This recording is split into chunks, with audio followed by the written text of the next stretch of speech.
Hi friend, তোমরা সবাই কেমন আছো? আশা করি ভালো আছো।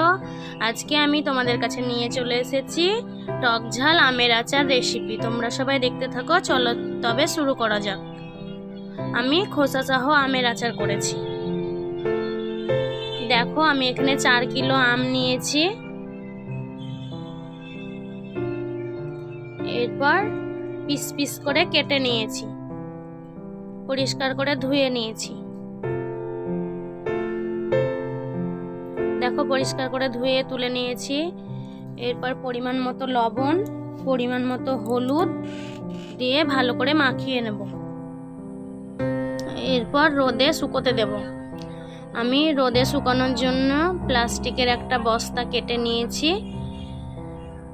দেখো, একটা একটা করে শুকোতে দেব। সারাদিন রোদে শুকিয়ে নেব।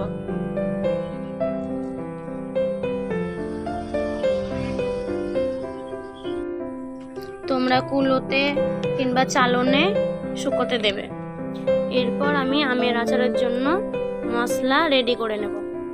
মশলার জন্য নিয়েছি গোটা জিরে, কালো জিরে, মৌরি আর মেথি ভালো করে ভেজে গুঁড়ো করে নিয়েছি।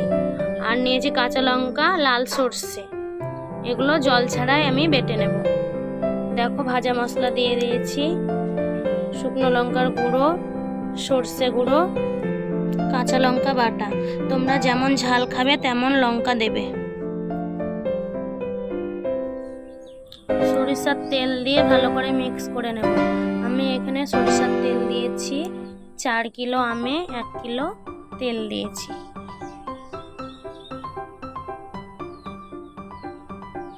আমি আচার রাখার জন্য 2টো কাঁচের বয়াম নিয়েছি। তোমরা কাঁচের বয়ামেও রাখবে, তাহলে আচারটা অনেক দিন থাকে, ভালো থাকে। দেখো, মিক্স করে নিচ্ছি। এরপর কাঁচের বয়ামে রেখে দেব।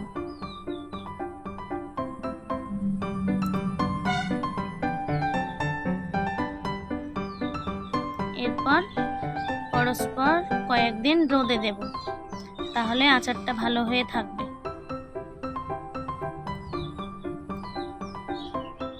দেখো, ভেতরে ভরে দিলাম বয়ামের ভেতরে। এরপর রোদে রেখে দিয়েছি।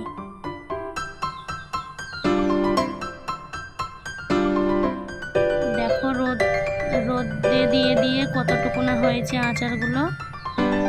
এরপর তোমাদেরকে আমি কিছুটা তুলে দেখাবো।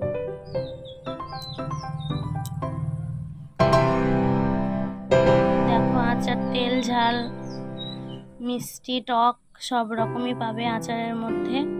তোমরা এরকমভাবে সবাই তৈরি করে খাবে।